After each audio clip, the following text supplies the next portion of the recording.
Daniel. Magandang hapon sa inyo lahat, mga tambayers. So, ikaw ang aking DJ ngayon na bisita. Ikaw ang mag-DJ ngayon, so papalitan mo na ako ngayong hapon na sa tambayan. Trabaho pa ako. Marami ka namang trabaho. Kamusta si Daniel Padilla na sobrang sikat na ikaw, Daniel? Parang nilampaso mo na lahat, Hindi naman. Sinaswerte lang ngayon. Swerte mo ngayon. Okay. Well, once again, welcome sa Happy Hapon and isang karangalan po namin na naging bahagi ka dito sa programa namin sa Tambayan 101.9. Bumati ka muna sa lahat ng mga nagmamahal sa'yo. Sa lahat ng mga nakikinig, maraming salamat po at sana ko na-enjoy nyo. At yun, maraming salamat po sa inyo lahat.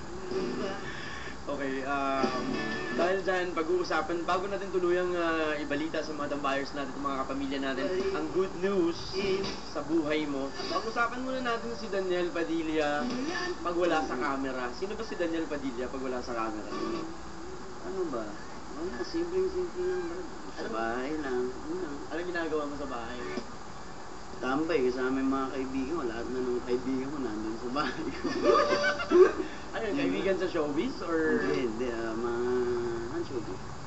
Showbiz.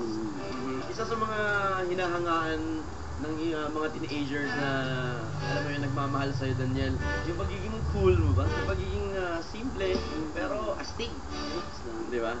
Relax na relax lang. Aside sa mga ginagawa mo sa buhay, Daniel, sa bahay, yun yung tumatambay yung mga kaibigan mo doon, may mga paboritong pagkain ka ba na kinakain? Oo sa naman. bahay? Ano Corn ba? beef. Corn beef, mga dilata, mga gusto. Ayun ang mga gusto ko. Pero ako hindi ako makain ng beef kasi maamoy. Pero yun yung ganun kasimple si Daniel kung nasa bahay. Oo, dilata. Pag Pero out- syempre, yun. Pag outside, yung halimbawa, galing kang taping, ganyan. Sino si Daniel pagkain pag-uusapan natin? Pagkain, ilang mga kinakain. Ganun.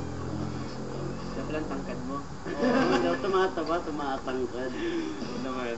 And speaking of mga pagkain, ano pa bang mga ibang paborito ni Daniel? Sports. Basketball. Okay. Hindi ko mag- Sa chicks.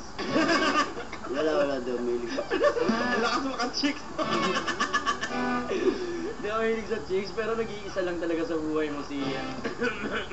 Napanood ko yung pelikula niyo eh. Ang lakas mo ka-teenager eh. Ang lakas mo ka-teenager yung pelikula niyo ni Catherine Bernardo, pero bagay na bagay kayo doon niya. Take it from me. Bagay na bagay kayo. Now ngayon, medyo kaseryosohang usapan na ito. Pag-uusapan na natin yung balita, magandang balita mo sa lahat ng mga nagmamahal sa iyo. Ano bang kaya mong ibalita sa lahat ng mga libo-libo o milyong-milyong nagmamahal sa iyo, Daniel Padilla? Ito. Lapit na ang sa April 30 na ang birthday concert ko, kaya sana may manood po kayong lahat. Meron pang tickets, di ba? Opo, huwag po kayo maniwala, hindi pa sold out. Marami pang tickets. Okay. Anong aasahan namin kay Daniel Padilla? Kasi first, ano mo to, di ba? Major? Okay. Birthday concert mo ito. So, anong maaasahan namin sa isang Daniel Padilla dito sa performance ng concert na to? Basta, enjoy, basta, wala naman maasahan ba, hindi mo na hindi mo na sasaya, pero, syempre, grabe yung performance na gagawin ko. Talaga? Sige, tagay muna, oh. Parang nalasing ako dun. Okay, lapit ka konti sa mic, Daniel. Yan, para mas marinig ka sa mga nagmamahal sa'yo. So, isang kakaibang Daniel Padilla ang aming makikita dito. So, ibig bang sabihin nito, magpapakalbo ka na rin? Hindi ba? Ayoko, hindi pwede sa akin. Lapit na segue, no? Wala ka bang balak magpakalbo? Palit tayo ng ulo. Hindi bagay sa akin gawin. Oh, halata eh. Talaga. So, aside from sa birthday concert mo na to, may mga ano ka ba? May mga mall shows ka ba? Sa May, marami. Po. Tsaka yung second album, sa IP50 na umalalabas. Yan. sana ako subaybayan nyo. Okay, saan natin makikita si Daniel Padilla? Ano, saan ito ilo-launch yung second album mo? Sa lahat ng Astro Plus. So, sa Astro Plus natin ilo-launch yung album.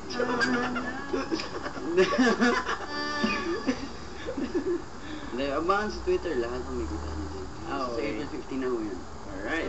So, yung second album, ang pinopromote mo na awitin dito ay Kumusta Ka. Ito yung binabackground ko sa'yo. Okay. Bakit kumusta ka? Sino bang naging inspirasyon mo dito? Kinakamusta ko lahat ng nakikinig sa akin. Eh! Totoo. Chismis ni Daniel! Hindi. Totoo, no? Oh, ayaw mo kamustahin yung ano? Parang message yun sa lahat eh. Talaga? Pero Pero nga, ako sa kanila. pero nakakatuwa kayo, nakaka-inspire kayo. Naalala ko yung kabataan ko nung may buhok pa. Pero talaga, hindi naman si Catherine Bernardo ang naging inspirasyon mo dito. Kumusta Hindi, ka? siyempre kasama na si Catherine. Pero mas special. Pero para din sa lahat eh. Kumbaga, sumusuporta sa akin.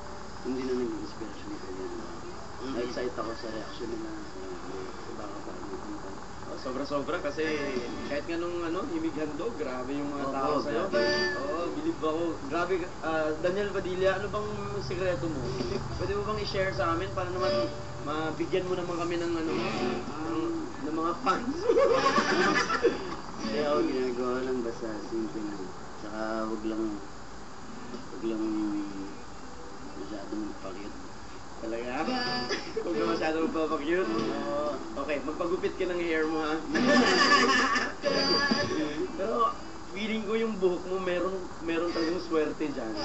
Kasi hindi ko alam, I mean, kahit nga mag-mall show, sa mga guestings mo, sa TV, ang daming kinikilig talaga sa'yo. Hindi ko alam kung sa buhok mo ba yan o dahil sa ilong mo yan. Hindi ko rin alam. Hindi mo alam yun? Basta yun na yun. Basta ang unang gagawin ng mga tambayers, at especially yung mga nagmamahal sa inyo, kailangan na manood ng birthday concert mo ngayong darating na April 30. That's April 30 sa Big Dome na po yan. Meron pang tickets, no? Opo, marami pa. Marami pang tickets. Okay. Pangalawa, yung album mo na ang kantang... naman yun. That's right. Saan ilo-launch nito? Sa lahat ng Astro Plus sa buong Pilipinas. Doon ilo-launch yung album mo. Ayun. Tapos, Doon siya nabibili. ayan, doon mabibili lahat yun. At the same time, manawagan ka na sa lahat ng mga tambayers natin, yung mga nagmamahal sa'yo, paano nila pwedeng i-follow ang iyong Twitter account, Facebook, para Okay. masubaybayan ikaw sa lahat ng ginagawa. Sa lahat po na nakikinig, pero una-una maraming salamat po sa nakinig ko ngayon. Talagang thank you very much. At yun ho, sa Twitter ko na lang yung tignan. Sigurado naman, i-tweet ko rin naman yung paglabas ng album. Okay. At ayan, at Daniel Padilla, yun yung Catherine. Sobrang daming mga nag-text dito, Daniel, sa 2366. Binaha tayo ng 2366 messages. Pasensya na po mga tambayers, hindi na namin maisa-isa yung inyong mga katanungan ha. Pero kanina, off the air, pinabasa ko kay Daniel ang inyong mga katanungan kasi kung isa-isahin to ni Daniel ang mga tanong para sagutin, baka abutin kami ng madaling araw sa kakasagot ha. Tapos, ang 2366 natin ngayon, ang mga request, Daniel Padilla na lang nakanta. Wala nang artist na iba. Nakakatawa ka, Daniel. Grabe. Alam mo ba, first time ito nangyari sa 2366 namin na ganito. Nag-trending ang 2366. Wala bang ibang artist din sa Pilipinas? ikaw, kanta mo na lahat ng request. Kaya pinagbigyan natin lahat ng mga tambayers natin, mga kapamilya natin. Kanina, mga tambayers, kung napapansin ninyo, intro pa lang ng alas 3 natin, kanta na ni Daniel Padilla, halos lahat ng pinatugtog namin. So gusto namin ngayon, Daniel, dahil sa sobrang pagpapasalamat namin sa inyo dahil ang laki-laki ng pera ng 2366 namin dito. Eto na lang gagawin natin, Daniel. Bago tayo tuloy magpapaalam, wala ka na bang ibang nakalimutan? Yun, salamat sa inyo lahat. Sa mga nakinig ko ngayon, thank you very much. Wala ka bang balak mag-DJ? Nag-hire kami ng DJ dito. Okay na ako, medyo sapat na yung trabaho ko eh. Talaga? O pwede ba magpalit na lang kayo tayo ng posisyon? Para maramdaman ko lang naman na ganito palang feeling pag sobrang sikat mo. Alam mo yun? Wala naman. Ganito pala yung feeling mo sobrang pinagtitilian ka lahat ng mga mall shows, di ba? Pero, I'm happy for you. We're happy for you. Kasi marami kami dito nagmamahal sa'yo. Sobrang hit ng iyong awitin dito. Kaya gusto namin ikaw na mag-introduce ng iyong song sa second album mo. Saka ikaw na kasi ikaw yung DJ namin dito. So, kung ikaw siguro mag-DJ dito, Daniel, hindi na uuwi yung mga listener namin. Dito na sila mag-boarding house. Para araw-araw ka na makikita. Ganyan kagwapo naman ang DJ namin dito. Wala na kaming trabaho dito. Baka exclusive ka na lang 24 hours. Without Daniel Padilla, ikaw na mag-introduce ng awitin mo. Okay, ano ba yun? Ayun o, ito na po ang bagong single ko sa second album, Kumusta Ka? Kinanta ito ni.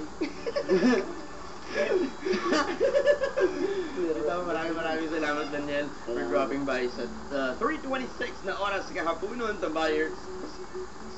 Ito na po, pakinggan niyo po ang kabuuan ng awitin na to. And wag niyo pong kalimutan, April 30, birthday concert po ni Daniel. April 15, yun po ang kanyang pinakamamahal na album launch. Abangan niyo po yun at saka i-follow niyo sa Twitter or Facebook account. And sa May 26, nasa Quezon Convention Center sa Lucena City, si Daniel Padilla. So, abangan niyo po yun, mga tambayers, at lahat ng mga gigs niya, suportahan niyo po, at lahat ng mga guestings niya. Kumusta ka, tambayer? Ito po ang kabuuan ng awitin. Pakinggan po natin kasama si Charlie. Happy hapon continues hanggang alas 5. Dinihilang syempre sa dahilan kung bakit ikaw nakikinig ng radyo. Ito ang Tambayan 101.9. San ka pa?